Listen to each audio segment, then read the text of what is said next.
এই হচ্ছে ঢাকা শহরের অবস্থা। আমরা একটু লাইভে আসছি। কি অবস্থা, হাঁটু সমান পানিতে আমরা এখন সার্ভাইভ করছি। এই যে অবস্থা, 10 মিনিট পানি হইলেই অবস্থা খারাপ হয়ে যায়।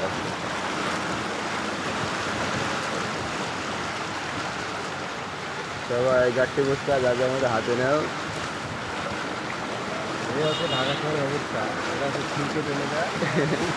খিলকেত এলাকায় আসছিলাম আমরা, আমাদের জঙ্গলও ফেল। আমরা অলরেডি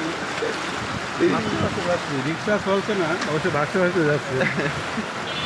আমরা নিজেরাও ভেসে যাচ্ছি গাইস, আমাদের এই জায়গা দোকানের ভিতরে পানি ঢেকে গেছে।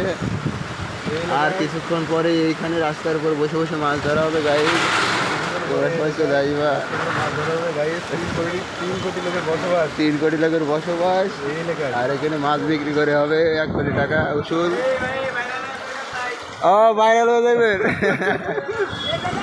অবস্থা খারাপ এই জায়গায়।